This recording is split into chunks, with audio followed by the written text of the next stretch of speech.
नमस्कार, गिरीश गुप्ता के चैनल में आपका स्वागत है। आज बात करते हैं रायपुर छत्तीसगढ़ स्थित हीरा ग्रुप की एक फ्लैगशिप कंपनी की। और ये कंपनी वर्टिकली इंटीग्रेटेड कंपनी है जो स्टील और पावर के प्रोडक्शन में है।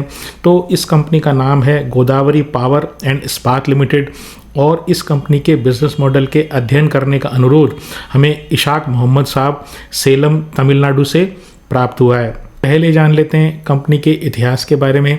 तो इस कंपनी की स्थापना 1999 या 1999 में हुई। उस समय इस कंपनी का नाम इस्पात गोदावरी लिमिटेड हुआ करता था। इस कंपनी की स्थापना जिन्होंने की उनका नाम श्री BL अग्रवाल है और वो अब इस कंपनी के चेयरमैन और मैनेजिंग डायरेक्टर हैं। शुरुआत में ये जो कंपनी है ये स्पंज आयरन बनाती थी और इसके पास कोई खुद की माइंस नहीं थी, लेकिन धीरे धीरे इन्होंने फॉरवर्ड और बैकवर्ड इंटीग्रेशन किया। बैकवर्ड इंटीग्रेशन का मतलब ये है कि ये माइंस की तरफ गए, माइनिंग भी इन्होंने करनी शुरू की। और फॉरवर्ड इंटीग्रेशन का मतलब ये कि इन्होंने स्पंज आयरन से आगे भी जो बिलेट बनाना है या जो वायर्स और रॉड्स बनानी है उनके क्षेत्र में भी आए। ये एग्जैक्टली क्या करते हैं इसका डिस्कशन हम आगे करेंगे। 6 साल बाद इस कंपनी का नाम यानी 2005 में कंपनी का नाम बदलकर गोदावरी पावर एंड इस्पात लिमिटेड कर दिया गया। 2006 में कंपनी BSE और NSE पर लिस्ट हुई। अब श्री BL अग्रवाल जिन्होंने इस कंपनी की स्थापना की और उनकी जो दूसरी पीढ़ी है इस कंपनी की देखरेख कर रहे हैं, उनको दिशा दे रहे हैं। ये कंपनी अब across the steel value chain ये प्रेजेंट है, यानी कि ये माइनिंग से लेके फिनिश प्रोडक्ट तक ये बनाती है। क्या एग्जैक्टली करती है जैसे मैंने कहा वो आगे हम डिस्कस करेंगे। पहले जान लेते हैं इनके रॉ मटेरियल के बारे में।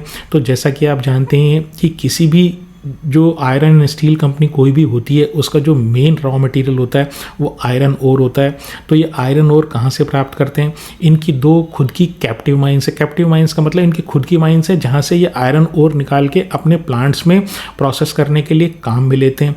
अब इस चीज़ से क्या फ़र्क पड़ता है? देखिए, खुद की माइंस होने से ये फ़र्क पड़ता है कि आयरन ओर एक कमोडिटी है। अब कमोडिटी या तो आपकी खुद की माइंस से ले लीजिए या आप NMDC जैसे किसी कंपनी से जो आयरन ओर निकालती है तो वहाँ से ले लीजिए।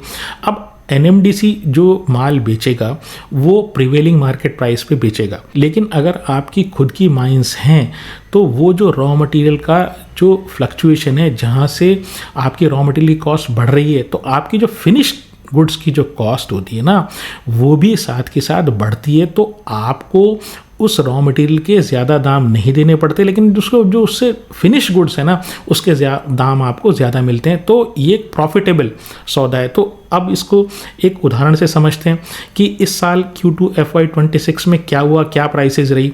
तो इनके जो सिमिलर ओर है यानी ये जो और निकालते हैं अपनी माइन से, उसकी जो लैंडेड कॉस्ट थी वो इनको पड़ी 2940, यानी घर में इनको जो अपनी कैप्टिव माइन से कॉस्ट पड़ी वो 2940 पर टन पड़ी। लेकिन सिमिलर ओर की जो प्राइस थी ना वो भारतीय मार्केट में 5680 5680 रुपये पर टन थी। तो इतना बड़ा जब गैप आता है तो आप ये समझ लीजिए कि ये कैप्टिव माइंस होने से जो इनकी बॉटम लाइन है या इनकी जो प्रॉफिट है उसमें इजाफा हो जाता है। एक अन्य बात ये है कि इनकी माइंस में इतना और है कि ये इनकी जो रिक्वायरमेंट है वो 35 साल तक पूरी कर सकती है। तो सफिशिएंट इनके पास रॉ मटेरियल का भंडार है।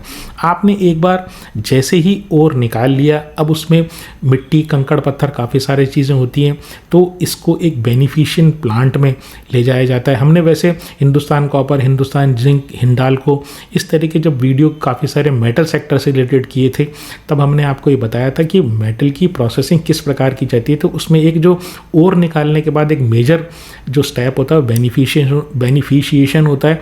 बेनिफिशिएशन का मतलब ये कि आप उसमें से कंकड़, पत्थर, मिट्टी जो है ना वो आप निकालते हैं, निकाल के ओर की सफाई करते हैं एक तरीके से। बेनिफिशिएशन के बाद ये जो ओर होता है इससे ये पैलेट्स बनाते हैं पैलेट प्लांट में। अब ये पैलेट्स क्या होते हैं? तो देखिए 2 तरीके से काम हो सकता है। या तो मैं आयरन ओर जो बेनिफिशिएशन से प्राप्त मुझे हुआ उसको मैं सीधा सीधा भट्टी में डाल के गला के और फिर से उससे मैं आयरन निकाल लूँ। दूसरा तरीका ये है कि मैं उसके पैलेट बना लूँ। पैलेट में क्या करते हैं कि जो बेनिफिशिएशन से मुझे आयरन मिला, जो रॉ आयरन मुझे मिला, उसको मैं एक बाइंडर की सहायता से मिला के गोलियों के शेप में, कंचे जो या जो मार्बल जिससे बच्चे खेलते हैं उस शेप में मैं बना लेता हूँ। बनाने के बाद मैं उसको उसके बाद भट्टी में गलाता हूँ और उससे मैं ओर प्राप्त कर उससे मैं आयरन प्राप्त करता हूँ। तो इससे क्या फ़ायदा होता है, 2-3 फ़ायदे होते हैं। पहली चीज़ तो ये कि ये जो गोलियां हैं ना, ये आसानी से गल जाती है क्योंकि यूनिफॉर्म हीट इन पे लगती है। अगर कोई लंप होगा, ऐसा का ऐसा लंप लाके मैंने आयरन ओर का लंप अनइवन साइज़ का, कोई छोटा कोई बड़ा कोई मोटा, तो वो पूरी तरीके से गलते नहीं है। इसके कारण क्या है, एक तो फ्यूल कंजप्शन ज़्यादा होता है, दूसरी चीज़ ये कि जो क्वालिटी होती है ना, वो लंप में जो आयरन की क्वालिटी होती है वो उतनी अच्छी नहीं होती जितने पैलेट में होती है। अब ये जो पैलेट प्लांट से ये क्या करते हैं, यानी गोदावरी पावर एंड इस्पात क्या करते हैं, ये एक तो खुद के कंजम्पशन के लिए काम में लेते हैं, यानी आगे ये वैल्यू एडेड प्रोडक्ट्स बनाते हैं फॉरवर्ड इंटीग्रेशन में, मतलब स्पंज आयरन वगैरह बनाते हैं। दूसरी चीज़, डोमेस्टिक जो और प्रोड्यूसर्स होते हैं, जो स्टील जिनको बनाना होता है, उनको ये पैलेट्स बेच देते हैं। तीसरी चीज़ ये कि कोई बाहर के देशों में यानी एक्सपोर्ट कोई रिक्वायरमेंट होती है तो एक्सपोर्ट भी करते हैं, तो कैप्टिव कंजम्पशन के लिए पैलेट बनाते हैं। मतलब ये जो पैलेट्स होते हैं कैप्टिव कंजम्पशन के काम आते हैं, दूसरी बात डोमेस्टिक कंजम्पशन के काम आते हैं अन्य लोगों के लिए, तीसरी चीज़ ये एक्सपोर्ट के काम आते हैं। अब ये जो पैलेट बन गई, पैलेट बनने के बाद इससे बनता है स्पंज आयरन। स्पंज आयरन में क्या करते हैं, ये जो पैलेट्स होते हैं इनको कोयले की एक भट्टी में डालते हैं पैलेट्स को, और इनको हम एक कोयले की सहायता से कोयले के साथ मिक्स करके इनको जलाते हैं। तो ये पैलेट्स जो है ना, ये आसानी से जल जाते हैं और यहाँ पर जो एक आयरन प्राप्त होता है इसको स्पंज आयरन बोलते हैं। और स्पंज आयरन जो होता है ये एक बेसिक रॉ मटेरियल होता है आगे के प्रोसेसेस के लिए। तो यहाँ पर क्या होता है कि ये स्पंज आयरन से फिर आगे प्रोसेस करते हैं, तो नेक्स्ट जो लेवल है प्रोसेसिंग का जिससे अन्य मटेरियल बनता है वो होता है स्टील बिलेट। अब स्पंज आयरन को मैंने लिया, उसमें कुछ और मैंने कई अन्य तरीके के मेटल मैंने मिलाए और उसको ब्रिक फॉर्म में, आप ये समझ लीजिए, मैंने उसको कास्टिंग कर दी, मतलब उसको सांचे में ढाल दिया। तो मुझे ईंट की तरह का एक पदार्थ मुझे प्राप्त होता है, ठोस लोहा प्राप्त होता है, स्टील प्राप्त होता है, उसको स्टील बिलेट बोलते हैं। और जिस प्लांट में ये बनाया जाता है तो उसको स्टील बिलेट प्लांट्स बोलते हैं। स्टील बिलेट जो हमें प्राप्त होता है इसको रोलिंग मिल में भेज दिया जाता है और रोलिंग मिल से रोलर्स की सहायता से उनको वायर्स की शेप दे दी जाती है या रॉड्स की शेप दे दी जाती है या बार्स की शेप दे दी जाती है, मतलब जो शेप आप चाहें वो आप दे सकते हैं। अब ये वैल्यू एडेड प्रोडक्ट्स है। वैल्यू एडेड प्रोडक्ट्स का मतलब ये है कि इनकी पर्टिकुलर कंस्ट्रक्शन इंडस्ट्री में या कोई फैब्रिकेशन में अपने अपने यूजेस हैं, तो इनका जो कीमत है ये रॉ मटेरियल से के कंपैरिजन में या स्पॉन्ज आयरन को ऐसे कैसे बेचने में या मैं पैलेट ऐसे के एज सच बेचने में जो मेरी मार्जिन होता है उससे बेटर मार्जिन होता है। इसके आगे भी ये कुछ फेरो अलॉयज बनाते हैं, गैल्वनाइज फैब्रिकेटेड प्रोडक्ट्स बनाते हैं। गैल्वनाइज फैब्रिकेटेड प्रोडक्ट्स का मतलब ये कि उसके ऊपर जिंक की कोटिंग की जाती है। तो ये जो basically transmission and distribution lines जो होती हैं उसके लिए जो स्ट्रक्चर्स खड़े जाते हैं जिसके ऊपर जो हाई टेंशन लाइन चलती है, वो जो स्ट्रक्चर्स होते हैं वो बेसिकली गैल्वनाइज आयरन स्ट्रक्चर्स होते हैं। और इनके ये जो प्रोडक्ट्स हैं, बिलेट वाले जो प्रोडक्ट्स हैं, ये power grid corporation of India से सर्टिफाइड हैं। ये रहे इनके इंटीग्रेटेड चेन ऑफ ऑपरेशंस। अब बात करते हैं ये एक दूसरी कॉस्ट कंट्रोल की। यहाँ पर तो हर स्टेप पे ये प्रोडक्शन अपना कंट्रोल कर रही हैं, क्वालिटी कंट्रोल कर रहे हैं, कॉस्ट भी कंट्रोल कर रहे हैं, क्योंकि A to Z मार्जिन जो डिफरेंट स्टेप्स में होता है ये सारा मार्जिन ये खुद ही ले रहे हैं। दूसरी चीज़ ये जो ऑपरेशंस होते हैं, स्टील बनाने के जो ऑपरेशंस होते हैं, ये बहुत ही एनर्जी इंटेंसिव होते हैं, यानी काफ़ी एनर्जी की रिक्वायरमेंट होती है। तो ये अपनी एनर्जी की जो रिक्वायरमेंट है ना, ये भी कैप्टिवली पूरी करते हैं। इसीलिए इनका नाम जो है ना गोदावरी पावर एंड इस्पात है। तो कैप्टिव कंजम्पशन करने के बाद जो इनका कुछ पावर बच जाती है तो ये इसको ग्रिड में भी डाल देते हैं। तो इसमें क्या है कि इनकी जो टोटल पावर की कैपेसिटी है वो 300 मेगावाट की कैपेसिटी है और इसमें से 164 मेगावाट है वो सोलर पावर है। और सोलर पावर जैसा आप जानते हैं कि solar power one of the cheapest mode of power है compare to the other modes of power. तो ये 164 मेगावाट की तो करंट कैपेसिटी, इसके अलावा 125 मेगावाट की सोलर कैपेसिटी अंडर डेवलपमेंट है, और इसके साथ ही 125 के अलावा भी इनका प्लान ये है कि 250 की एक एडिशनल कैपेसिटी भी सोलर पावर में लगाई जाए।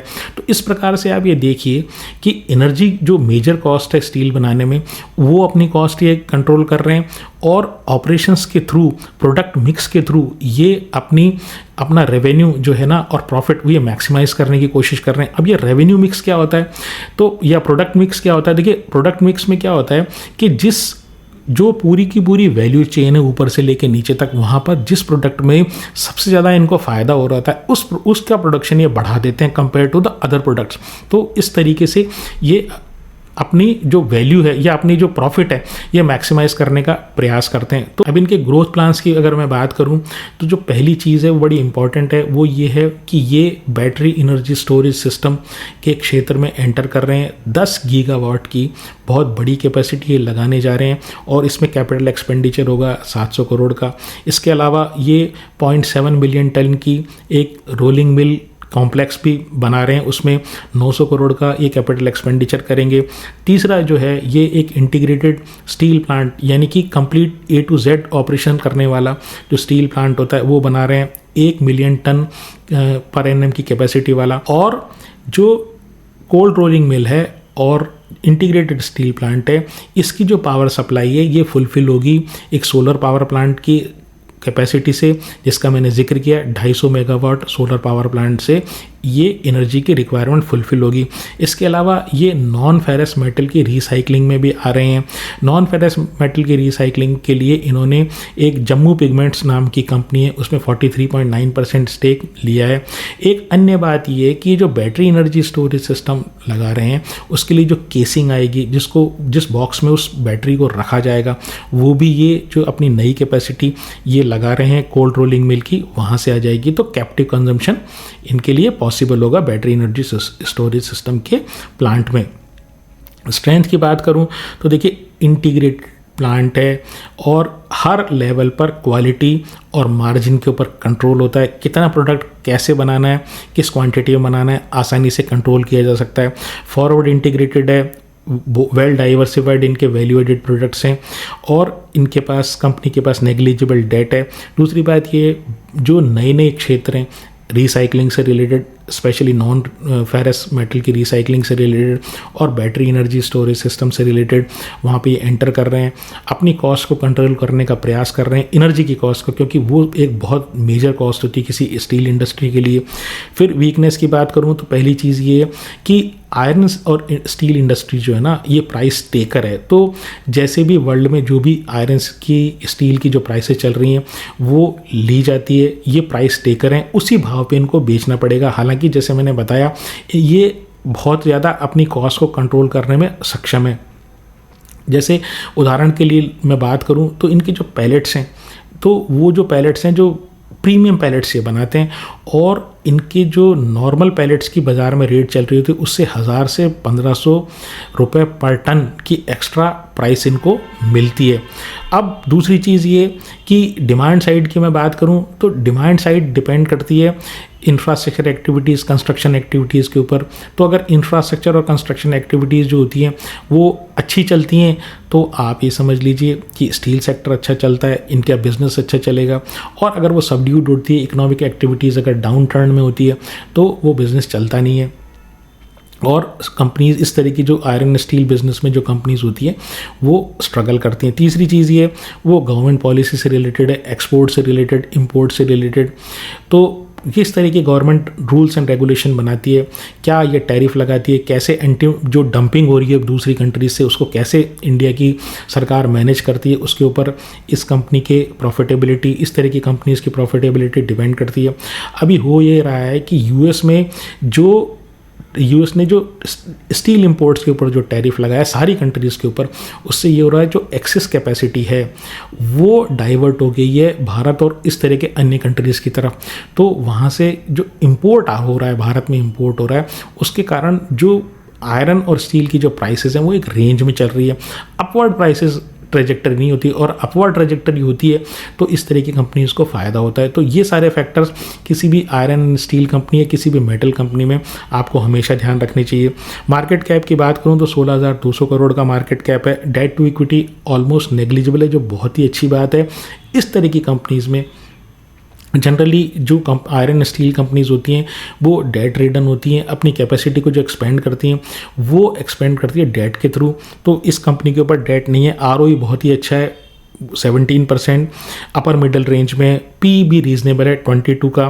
3 साल की सेल और या देखूं या 1 साल की सेल देखूं बिल्कुल फ्लैट है या नेगेटिव है। और 3 साल का जो प्रॉफिट है वो भी 17% साल दर साल गिराई है।